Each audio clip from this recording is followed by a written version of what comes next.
Gift Agboro, like I mentioned, is the Deputy Director of the Deputy Country Director of the UK Nigerian Tech Hub.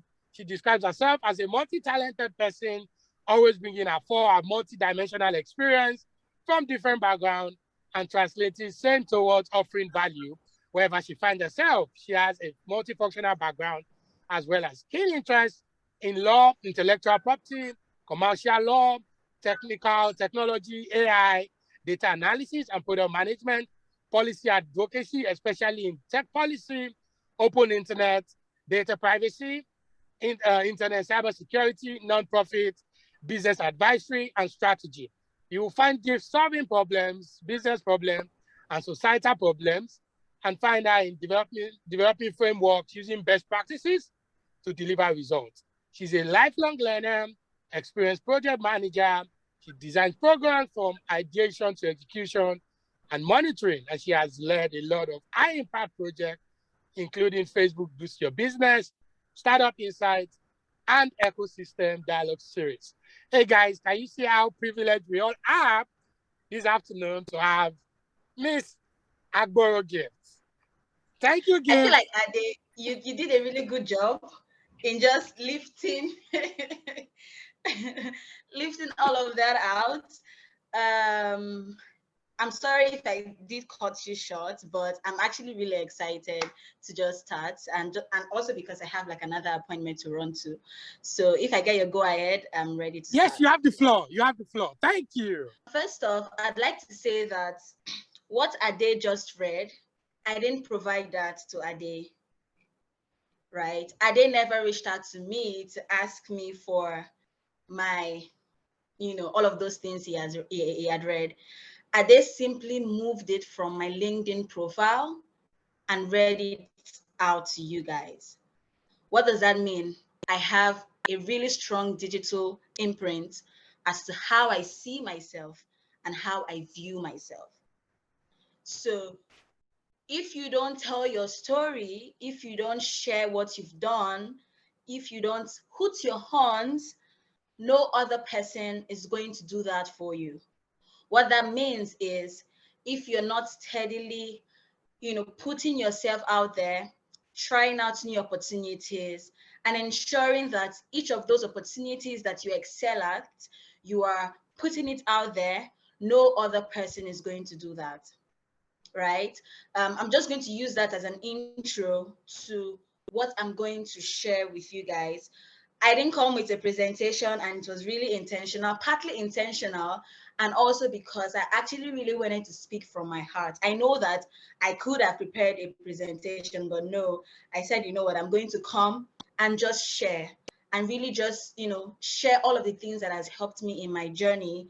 And I hope that at the end of this session, that you guys would be leaving this place impacted and empowered and ready to put your horns, when every slight opportunity provides itself. So a background story, I'll tell you guys a brief story about myself. I'm a lawyer, right? I studied law at the University of Ibadan. And I think I saw someone's name that was really, really familiar, Esther. I don't know, Esther Opone. I don't know if I pronounced the surname very correctly, but I knew Esther from University of Ibadan. I think she is in the medical field, but Esther is actually in Design Product and Developer School. I resumed as a fresher, right, studying law. And in my 200 level, for some really weird reason, I knew I was not going to be a practicing lawyer. I don't know how it was going to happen, but I knew that, I didn't want to sort of like be put in a box.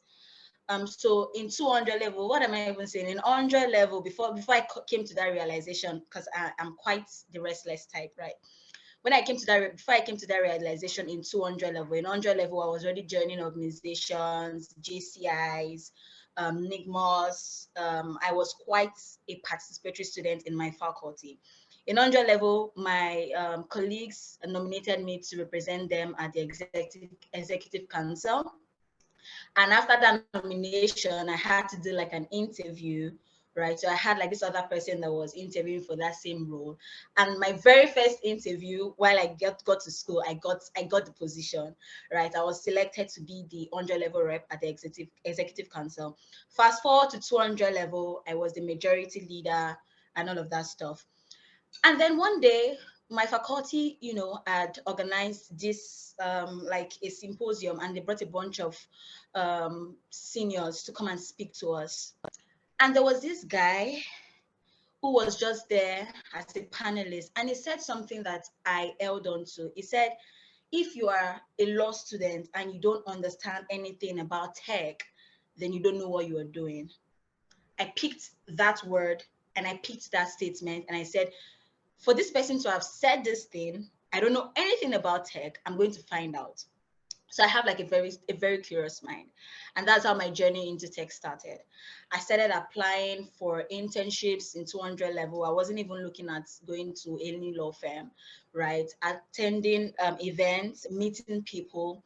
And the very first tech job I got was by attending an event, pretty much. So there in UI or in Ibadan, there is this women tech makers community that is created by Google, right? So I'd met Ebun. Ebun is an amazing person. Apparently, she's my namesake, right? Because Ebun in Yoruba means gift of God. So I met Ebun. Ebun was or is, I say was because she had graduated, but I mean, she also practices computer science. So I met Ebun, and we got talking and all of that stuff. And when I did graduate in 400 level, Ebun then realized that, oh, I'd shared my interest about delving into tech. And then when an opportunity opened in a tech hub in UI then for a legal advisor, right? So a legal/intellectual property advisor to help advise the startups on, how to manage their IP rights and all of that stuff. Ebun nominated me. Nominated is not the right word, but she recommended me for that role. And that's how I got my first tech job. I'm going to stop here, with that story, and just allow you guys have that in your head while I go into the full gist of today. So I have my notepad. I've pretty much written down everything I want to say. So I'm meant to come to talk about owning your skill and becoming the best that you do. But you know what? I've then realized that you can actually not become the best at what you do. This is a very controversial, it may eventually be a controversial topic, but in my life's journey and in my career journey, I've realized that you can never be the best at what you do. What that does for me is it puts me on a scale of not putting myself under a competition analysis of another person. What I usually tell myself is I can be better at what I do. That changes my mindset and helps me learn continuously. When I have that mindset of, oh, I'm the best at what I do, I've sort of like closed my mind to learn. So I usually tell myself, I can just be better than what I used to do. So allow me to tweak this, topic to owning your skill and becoming better at what you do. I've divided this talk into three buckets. The very first bucket is I will be talking about two categories of skills that you should actually become better at. I've divided them into hard skill and soft skill. And then as a bonus, I have also listed a bunch of strategies that has helped me on how I've been able to become better at what I do. So backtrack to my story on when I got my first tech opportunity. I need to highlight there that my first tech role was only possible because one, I had met Ebun. Two, I had put myself out there by attending that conference. And three, I had, sort of like communicated clearly my needs on, delving into tech. I mean, I could have met Ebon in that event. I probably would not share, my own personal interest on delving into tech. This leads to the very first point on that soft skills category. People create platforms. I can say that in all, not all, in 8/10 of the job roles that I've gotten, I haven't like gotten to apply for them. And I'll lay all of them in paper just so that you can count. When I got that tech role, I got the recommendation by Ebon. I started. The second role I got was, I applied for it, was when I worked at Leap Africa, as an intern. I applied for it, did my interview, and got in. The second one, I didn't apply for my second job at a consulting firm. What I did was I stalked, I stalked the leader of that firm, pitched myself to her via email and Instagram, and ensured that she invited me over to have a conversation at her office, and then sell myself to her and make her understand why she needed me in that place. So technically, I didn't apply. I just used my shoots your shots technique to get that job. The fourth opportunity was when I worked at a law firm. So I worked at a law firm under the intellectual property aspect, because when I knew I was going to graduate from school, I did a mind map of the areas that I want to explore. If you remember when Ade, read my profile, he had described me as a multi-dimensional person. And I came to realize that this was who I am in 400 level when I was about to graduate. So I did a mind map. I read a book called Designing Your Life and How to Get Unstuck by Peel Bonnet. So I'll be recommending a few books for you to read actually. So when I read that book, I did this mind map exercise, and I sort of like put different buckets of the opportunities and the sectors I wanted to work in. So tech was there, consulting was there, law was there because of IP relating into tech, and then non-for-profit was there. So that's where Leap Africa came in. So when how I got my law firm gig was when I went to an event, and because I had read so much about intellectual property, it was an intellectual property event. I had read so much about this intellectual property, about what intellectual property entailed. The senior partner in Aluko and Oyebode, I'm going to call the name of the law firm, just so people know that, okay, this is not, So the senior partner at Aluko and Oyebode at that time, she was leading the IP department. She walked up to me. That was the first, when they say, people would poach you and give you jobs and all of that. So that was my first time experiencing that. She walked up to me and she's like, I think you should come and intern at our law firm. You actually have really great ideas on IP and all of that stuff. Send me your CV and we'll take it off from there. And that's what I did. I sent my CV. And if you know Aluko and Oyebode, they receive lots and lots of CV from law students, and that was how I was able to navigate getting into that role as an intern. So technically, I didn't have to apply with other people, right? I got in through the platforms and through the person that I'd met. After I left Aluko and Oyebode, I then applied. So I've applied just twice, Leap Africa and this opportunity I'm going to mention. I then applied for the Google Policy Fellowship Program, where I got to work at Ventures Platform as a Google Policy Fellow. And this, I would say, was the jumpstart for my career. There's a lot of backstory to how I left law school, right? I'd left law school to go and explore this Google Policy Fellowship. There's a lot of backstory, and I think it's not for this audience. So I'm going to just, change. I'm not going to say so much about that story. So I got into the Google Policy Fellowship. I worked at VP for 6 months, and then VP, extended, what's it called now?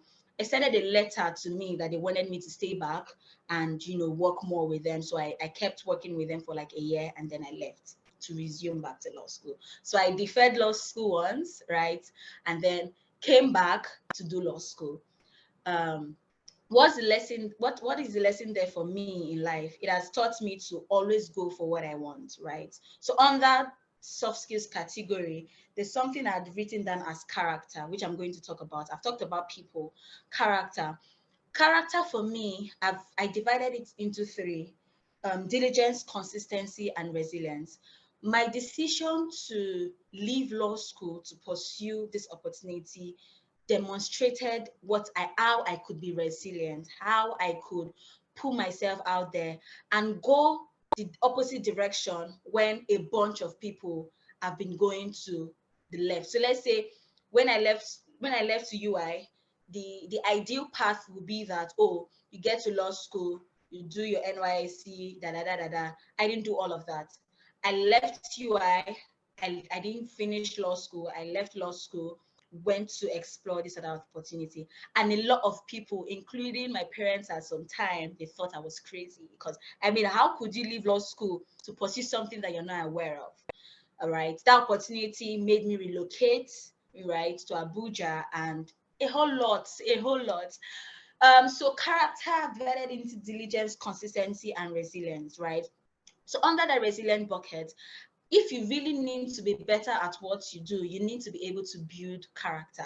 You need to be able to decide for yourself what you want and how willing are you able to go all out to get it, right? That's my own definition of resilience. Understanding that you have a goal to achieve, and despite whatever obstacle that you come your way, you're going to be able to navigate it, regardless of what people say, regardless of what people think, and regardless of how much fear and doubt you had. Oh my gosh, I had so many fears and doubts during that time. There were times I literally would cry at night in law school. That first time, I'm like, God, should I actually leave law school for this? But I'm glad for the people that were around me. I'm glad for, the good counsel that I heard at that time. And this leads me to my second uh my second point on people, or rather my first point on people. You need to be surrounded, with the right set of people. You need to have people as mentors, as coaches, as sponsors.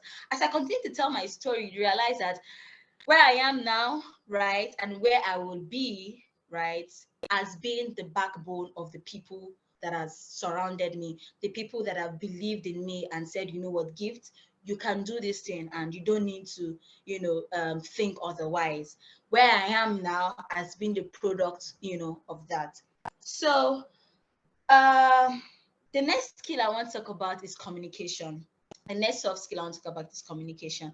This may be like a cliche skill that you may have continuously be hearing, but it's actually true, right?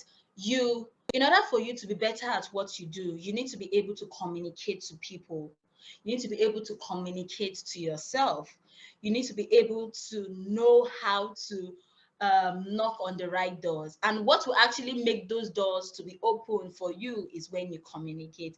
I'm sure there are a lot of materials on communication out there that you can jump on. But if you actually want to be better at what you do in your workplace, a lot of us that are, trying to get gigs and all of that stuff, communication is really, really important. Communication, you can say feedback, you can put feedback under communication, because if you don't constantly get feedbacks from your team, you don't constantly get feedbacks from the people around you, you won't grow, right? So communication is one bucket of soft skills that I actually want to be better at. The second soft skill I mentioned here is personal branding. In order for you to actually be better at what you do, you need to first be personally branded, right? What that means is you want to be able to ensure that even when someone vouches for you, you have content and you have value to offer. And the only way you can be able to communicate that value or that whatever good thing that you have to offer is how you've been able to personally brand yourself. A case scenario: last week we had this talent summit event at the British Deputy High Commission. We partnered with Decagon for it. And I reached out to Ade. I said, Ade, you know what? Your team should nominate, I think, 4 or 5 people that should attend from, this program. I then nominated a bunch of, I think, 4 people or 5 people. And then I could see the difference across boards of people who, from that pool of beneficiaries that came for the program, people who had personally branded themselves as, I have value to offer, right? So when they were networking to some people there, I could see that, okay, this guy is, really sharing his ideas and is sharing and is meeting people, right? So personal branding is not just even about how you look. It's not even just about the clothes you wear. All of those things are really, really good, and I'll tell you why. But also, personal branding has to do with how well are you, how well or how much value do you have to offer, right?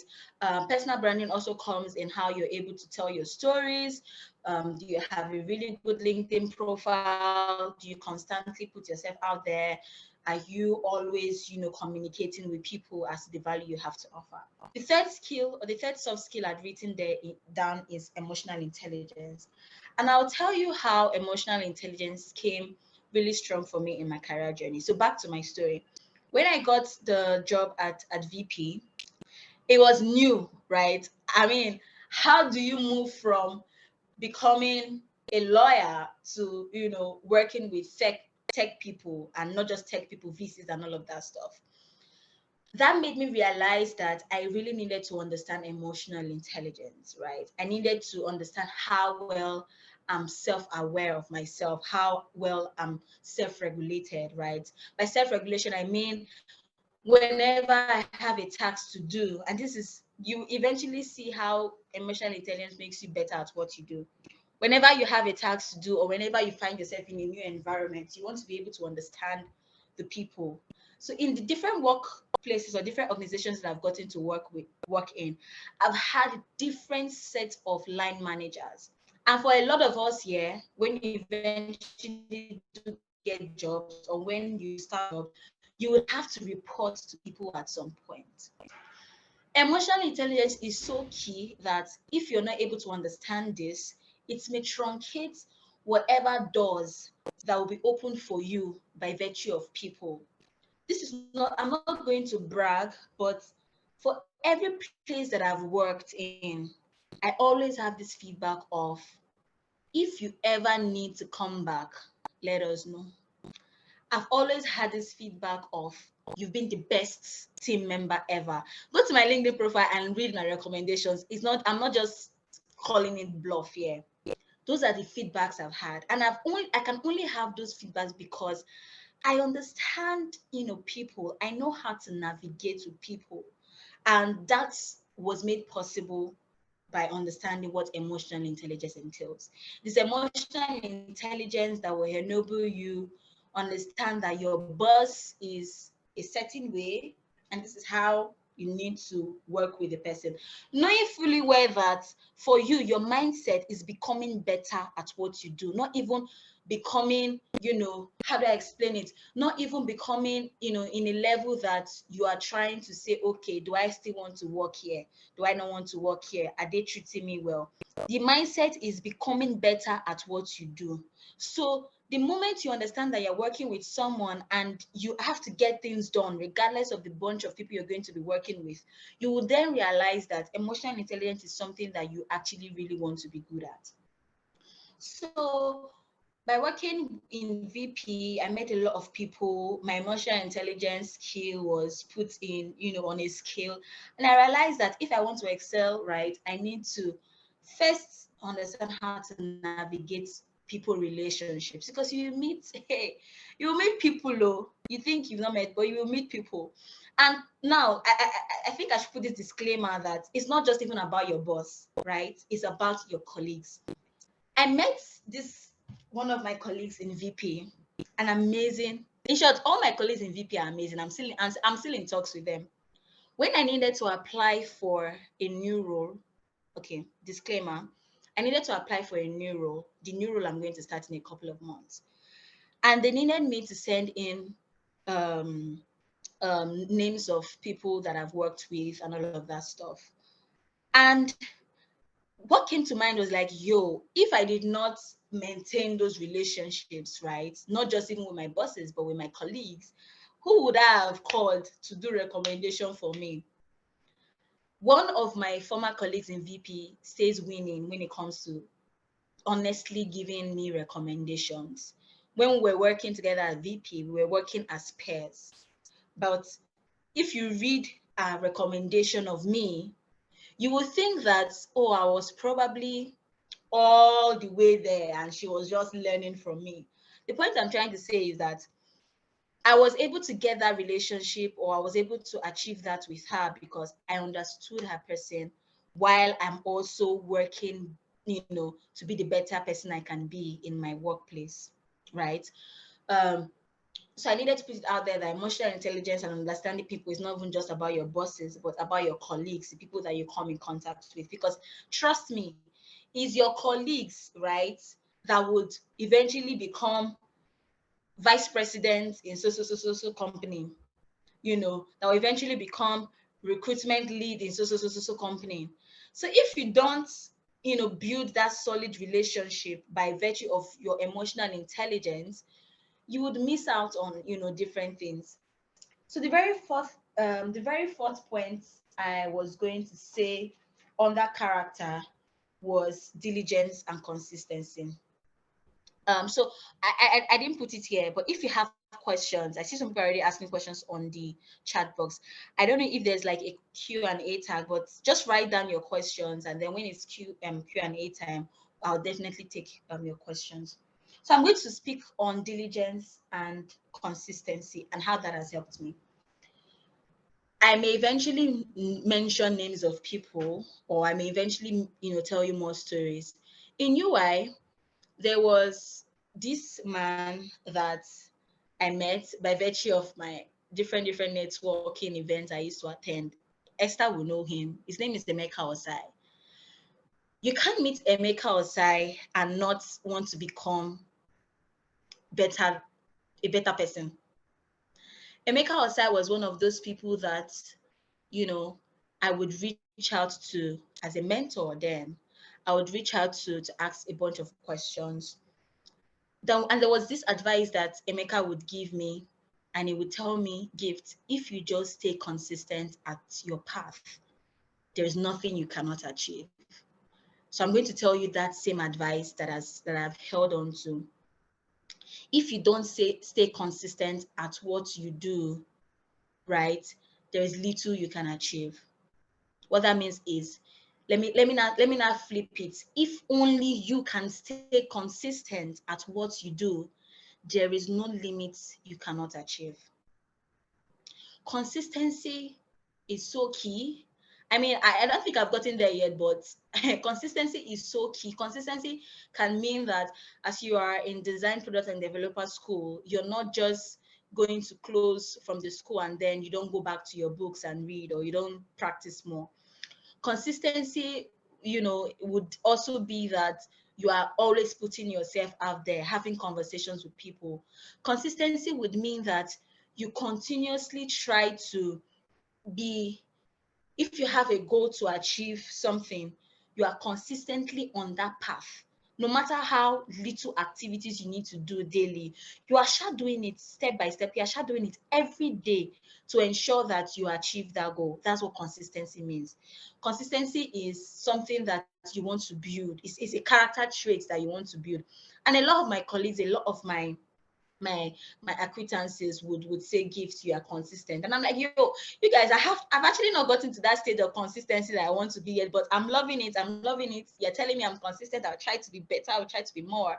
But I can say for a fact that I've only become better at what I do by being consistent. Consistent in learning, which I'm eventually going to talk about, consistent in learning, consistent in meeting people, consistent in receiving feedback, consistent in knowing that I can go easy on myself and understand that I'm on a path which is peculiar to me. And whatever thing I'm doing, I just need to ensure that I have my eyes on the goal. The other character thing I wanted to mention is diligence. Diligence sets you apart, really. There is nothing, how do I explain it? Diligence is when you have to get a task done, you get it done. Like, honestly, I think I'm a ruthless executor. If you need me to work on a project and you want to get things done, I'm the person that you would most likely reach out to. But I could have only achieved this by being diligent and knowing that I need to do something ethically, of course, right? I need to do something and I need to get it done. I will do it. Diligence is also understanding that if you cannot get something done at a certain time, you need to be able to say, yo, I can't do this thing at this time. Does this time work?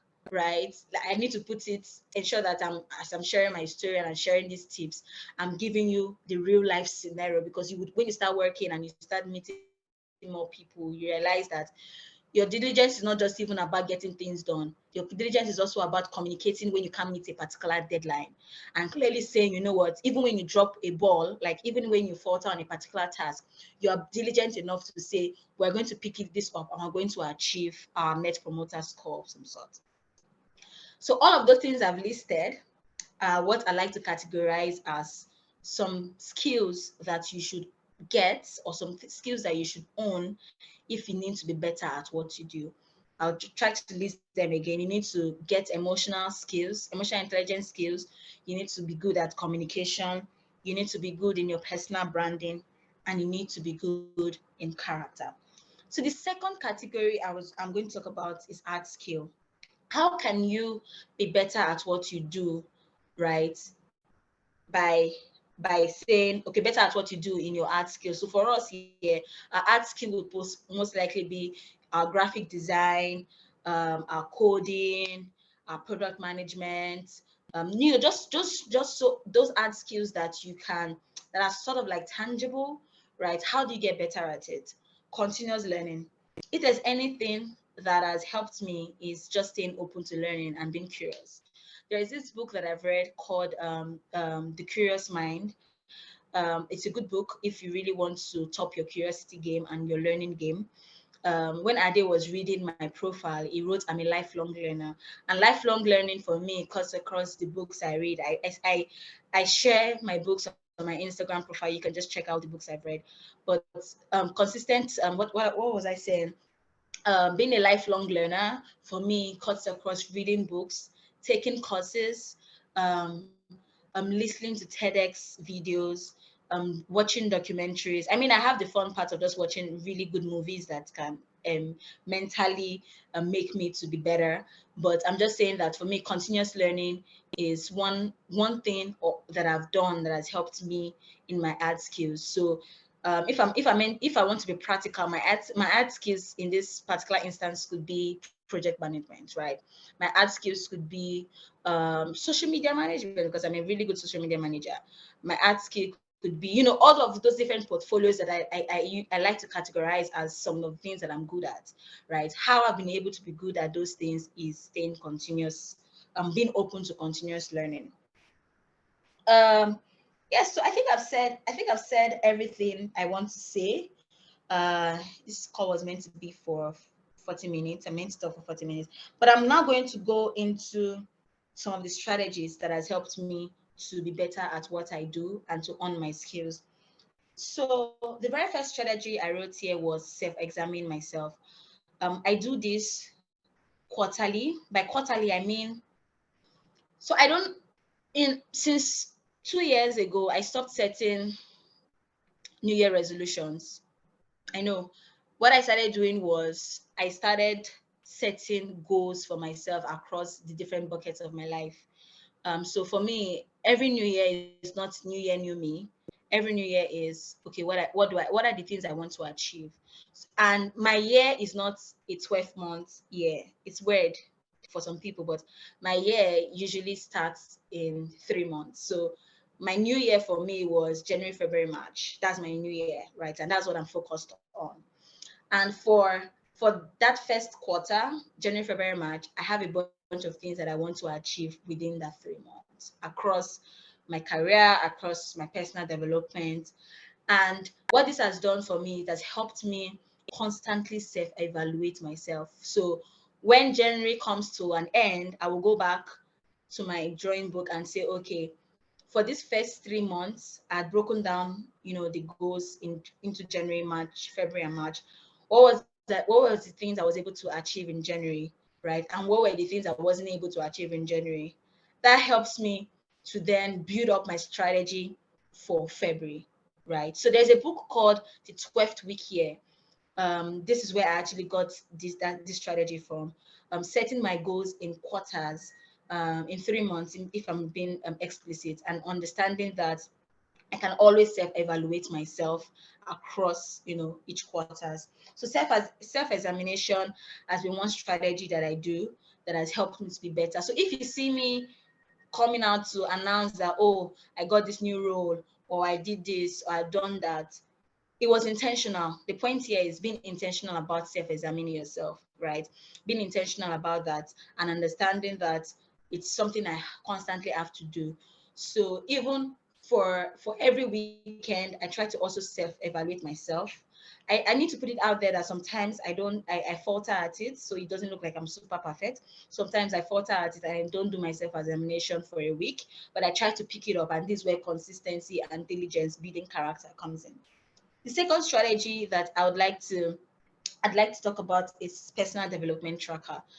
So for the hard skills and the soft skills that I've spoken about, you want to be able to track how well you're good. You see, as I'm talking now, I've always not been, I mean, I can say that in my years in uni, I can categorically say, okay, I was a good public speaker. I love public speaking. I was in, our public speaking community then, but I'm not what I was in, 2010 or 2011, right? Because at some point in my life, I told myself that I was going to be good at public speaking, that I can face and talk to anybody.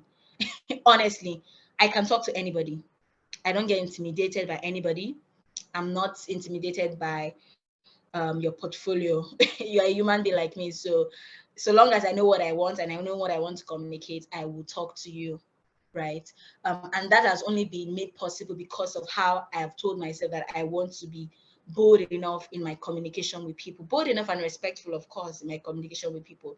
So a personal development tracker helps you track how well you're doing in your art skills and your soft skills. So for example, if you give, for me, I told myself that in the first quarter of the year, I want to get my PMP certification, right? And it was intentional because I've been breathing and living project management and field experience. So I just want to get the certification, right? I have that in my personal development tracker.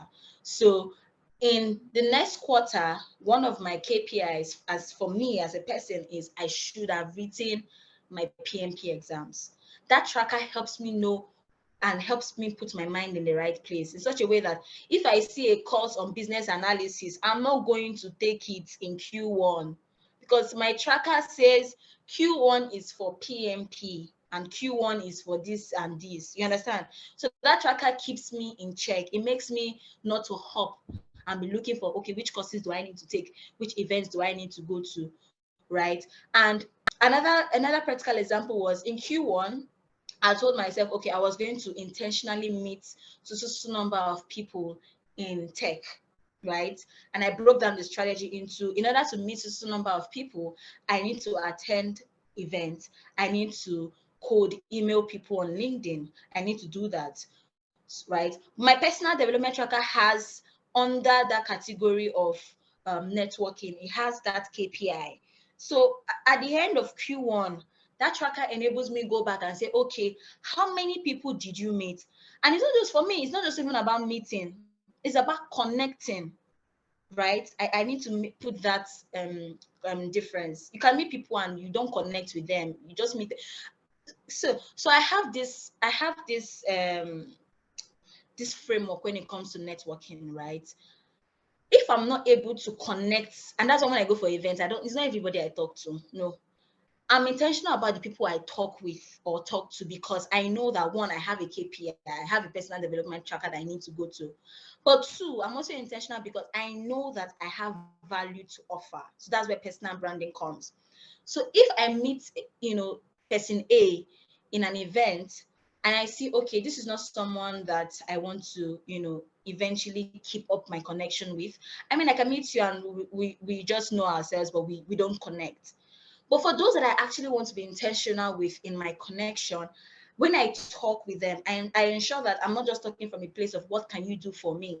I'm talking from a place of what I have things I can also do for you. You'll be blessed to have me in your life. And be honest, if you're part of my power circle or you're part of my inner circle of friends, I feel like they are blessed to have me the same way I'm blessed to have them. And that's because of my mindset of, value exchange. Right. So going back to my personal development tracker, this is one strategy that I do that has helped me to meet people, it has helped me to connect with people, and has helped me to also know when I'm going, another way. So for example, if in Q1, if I've said in Q1 I'm going to attend so number of networking events, I'm not going to waste my social energy and just be attending every event. No, I already have a number. So it helps me also look out for the events I need to attend, look at the people that are coming. Am I going to meet people that would, help me, or are people that I'm going to help, people that will be instrumental in my career, all of those stuff. So personal development track. I don't know if I can share my own with you guys, but I'm sure if you go online, there are tons of templates of personal development trackers that you see online. So just feel free to explore and then have that for yourself. So that's one strategy that I do that has helped me to be better at what I do. And another tracker that I have is opportunities tracker. So for me, opportunities tracker also falls under the category of the skills and the companies that I want to work with. So if you ask me now, right, in years to come, where do you see yourself? I have an idea of where I see myself, right? And that idea or that vision of where I see myself has helped me to source and look for opportunities that will help me to get to that place. Now, not just opportunities, but also skills, but I'm going to just target as opportunities. And as I said before, opportunities can also be in organizations, opportunities can be in sectors. So I'm sort of like pivoting now from tech development to like tech investment and finance. And I could have only done this if I was aware, right, of the path that I want to be in a certain period of time. So that helped me, by being aware of where I wanted to be, helped me to know that, okay, in order for me to pivot well into this sector, I need to volunteer with X company. I need to take X courses. I need to meet X people, right? So opportunities tracker, I don't know if I can share my screen, but my opportunities tracker has the names of people that are working in the sector that I want to work in, which I'm actually going to start working in a couple of months, right? So whenever I see opportunities, take for example, I see a fellowship program, I see it as an opportunity that I can explore. I write it there in my tracker. Even if the fellowship program has closed, I write it there so that when I'm going back, I know that, okay, this is an opportunity I need to look out for. I'm probably just set a Google alert, on my laptop. And then it now helps to remind me that, okay, you need to look for this opportunity. You need to talk to this person to do an introduction, da. So an opportunities tracker is really good to have. The next strategy I want to talk about is mentorship. Mentorship for me, I'm going to divide it also into sponsorship. And this is where I'm going to sort of like close for today. I can say that, and I'm going to reiterate it, where I am now, right, has been on the backbone of the people that I've met, the people that have said, "Gift, you were prepared for a time as this." Even if I did not see it in my head, they saw it and they believed in me, right? And mentorship and sponsorship is so key, because you won't be in every room, and you want to have people speaking for you in rooms that you're not in, right? And there's a strategy actually to mentorship. When I was in school, I started a mentorship academy, which, so mentorship is another strong thing that I'm really, good at. There's a strategy to mentorship. Not everybody is meant to be your mentor. You need to understand the people that are in your life that are just mentors, people that are in your life that are just sponsors. And some people can actually play both roles. So my former boss, I can describe him as both a mentor and a sponsor.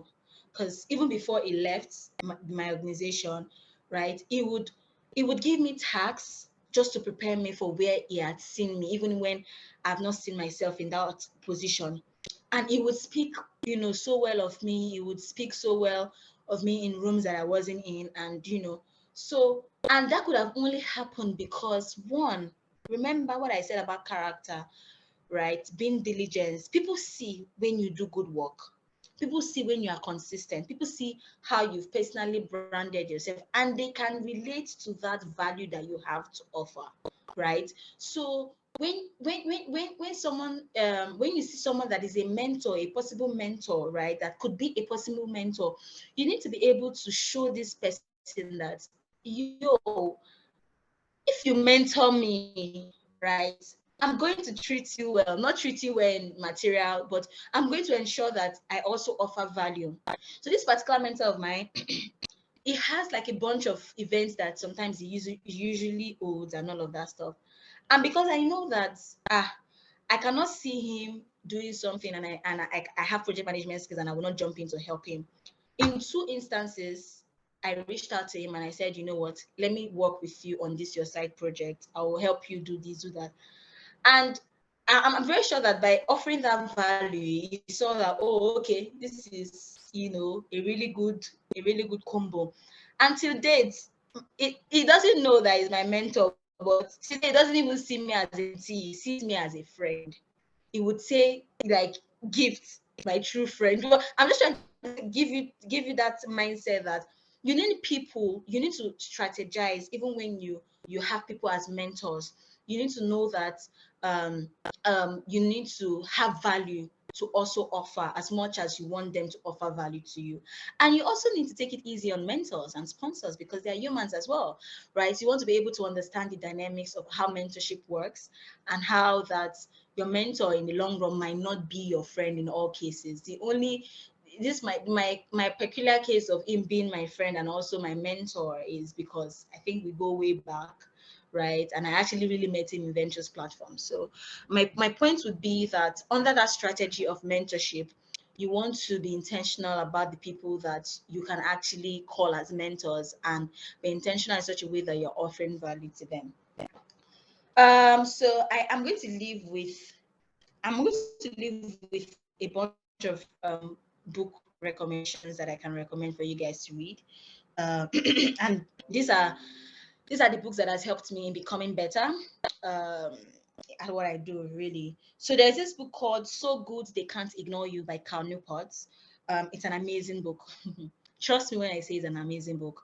I read that book while I was I read that book while I was, I think, 2 or 3 years ago when I was at VP, and it changed a lot of game for me in my career, right?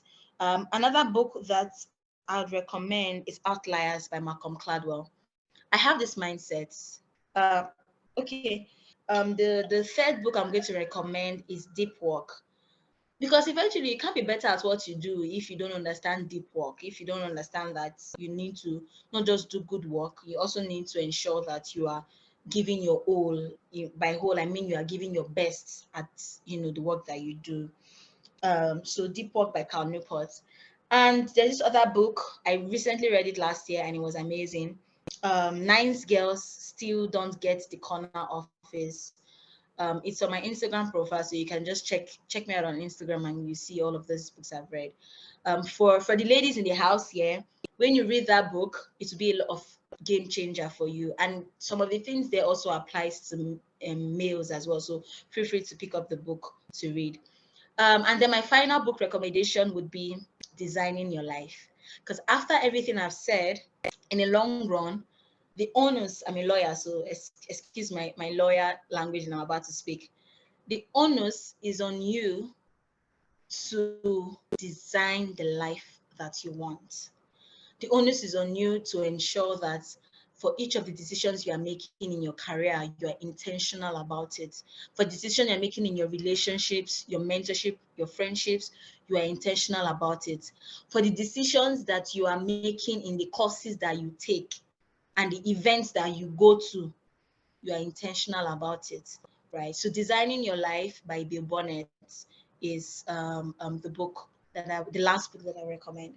So this is where I'm going to draw the curtain and then take questions for anybody who has questions to ask. I'm in my early 20s and my career journey has been, I did not imagine that, I would be where I am, right? If you had asked me, I'd probably say, okay, maybe my late 20s, my early 30s, mm, you know, but I'm in my early 20s, guys. Or let me not over exaggerate it. I'm in my mid-20s. For some of you that will be like, early 20s. Yes.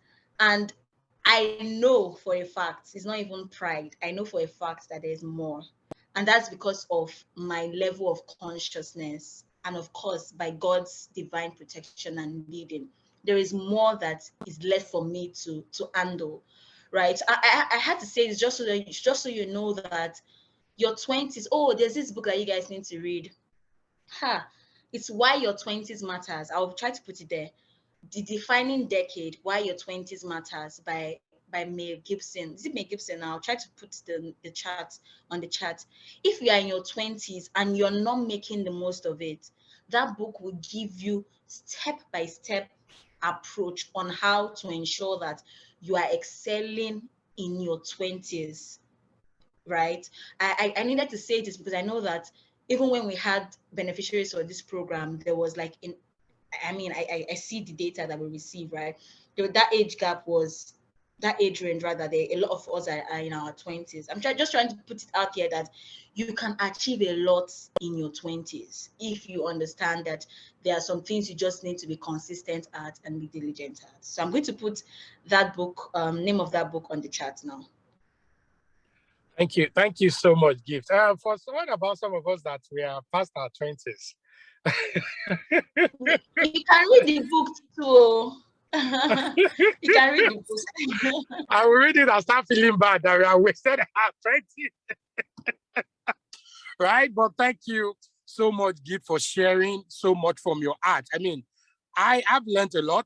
I've taken some notes, and there are things that I've learned, relearned, and unlearned some things. So just I'll take, let me check for questions. I'll just take, somebody said this is almost impossible.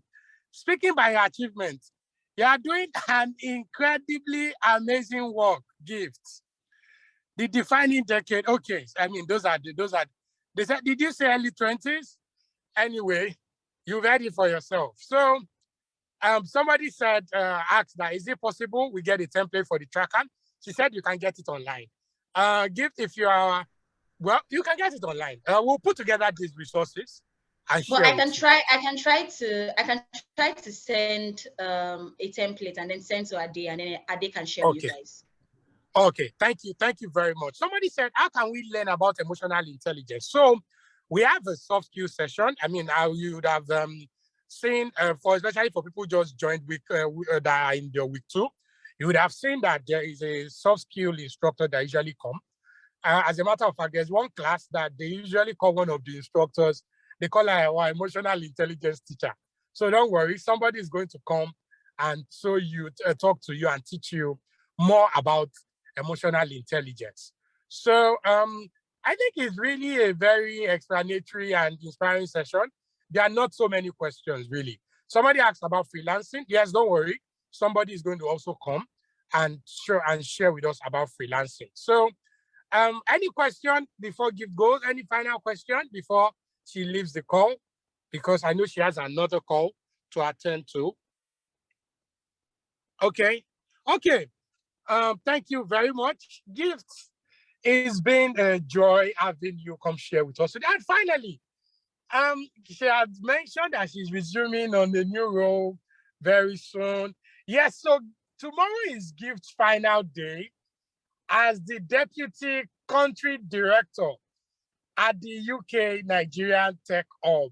So I would like every one of us to just type in a very, we miss you, Gift, a very warm message that we love you, Gift, we miss you, Gift. Maybe we can do a 1-minute video after now. Maybe some people can just do a 1-minute video and just share that. I mean, express yourself, freestyle, express yourself.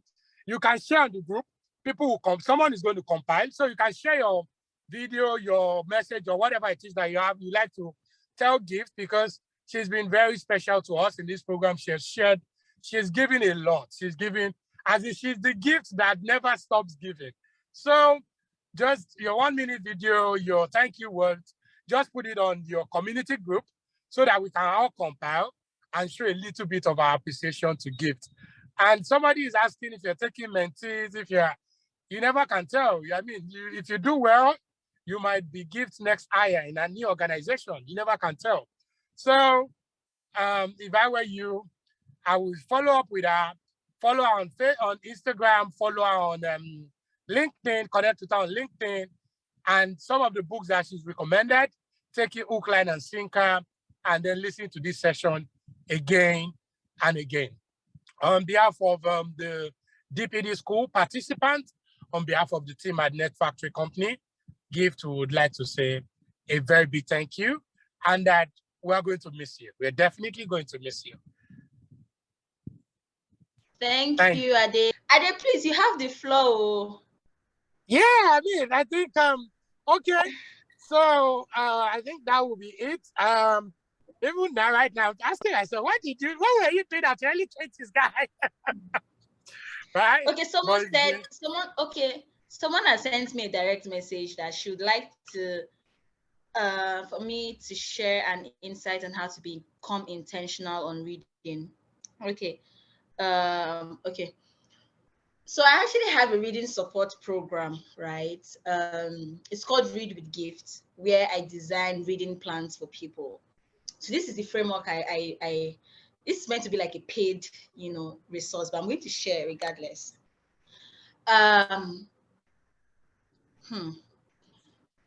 Books, right? How I see books. I see books as a tool to meet a need. So for example, if I want to be better in public speaking, right, I would look for a book that fits that need. I just want to learn how to write better. So people will say, oh, I just want to learn how to be a better friend.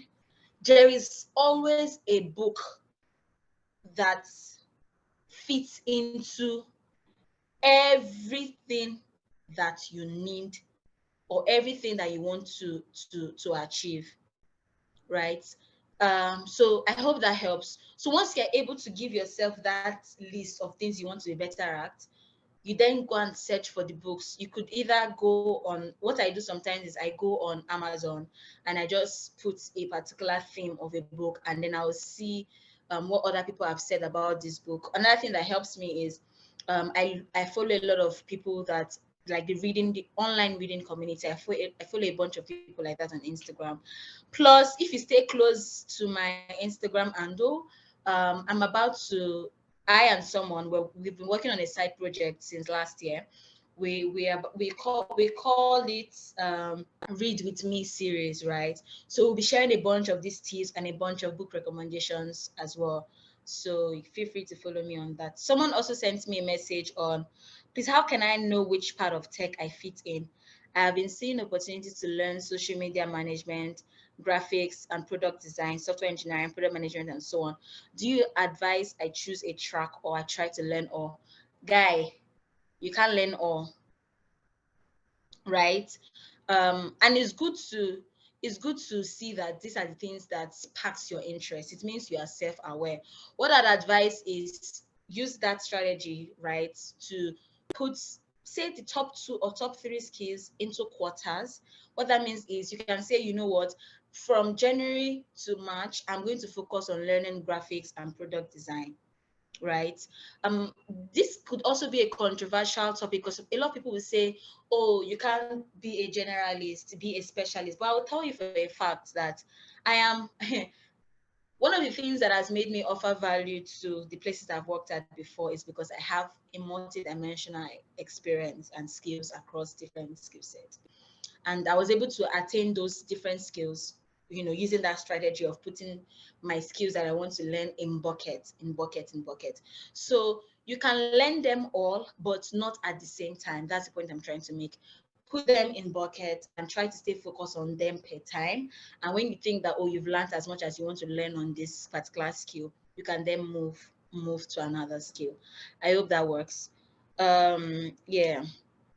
You need a book on public speaking, just go on Amazon and put, books on public speaking. You see a bunch of them, but what comes to mind is Talk Like Ted. Talk Like Ted is a very good public speaking book for anybody who wants to get, who wants to top their game in public speaking. Okay, I don't think I have any other direct message.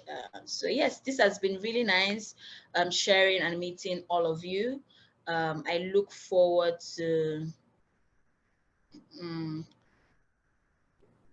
someone said reading support, that's amazing. It's honestly difficult to follow through, especially when working in 9 to 5, taking courses and so there's an arc.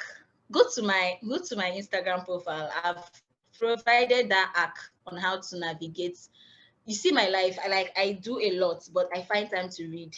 It's some of the things that keeps me going. And there's an arc to it, right? So if you go through my page on Instagram, part of the resources I've shared, that's my Instagram handle. Part of the resources I shared a particular arc on how to juggle reading your 9 to 5. See, let me be honest with you. I'm currently taking 3 courses in first quarter of the year, right? And as I'm doing that, I'm reading. I know where I'm going to. I don't need someone else to tell me where I'm going to. So if I know where I'm going to, then I need to do the work. I need to read. I need to ensure that I'm topping my game. I need to continuously learn. Remember that the very first thing I talked about was continuously learning, staying open to learning and having that curiosity mindset. So there's an arc, honestly, to juggling. At some point, it may feel difficult because you're trying to build, your habit muscle. But as time goes on, you realize that it just becomes part of you. So I have a book that I carry with me everywhere I go because I'm on transit and I don't want to press my phone. I want to be reading. I have books with me everywhere I go because sometimes I'll be waiting for a meeting to start and I will use that time to read.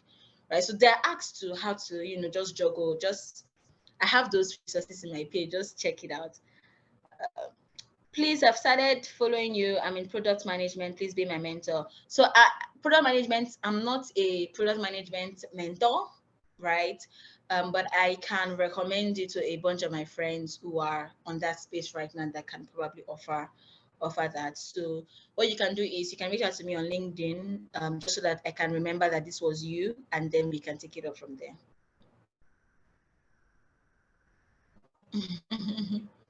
Alrighty, Ade.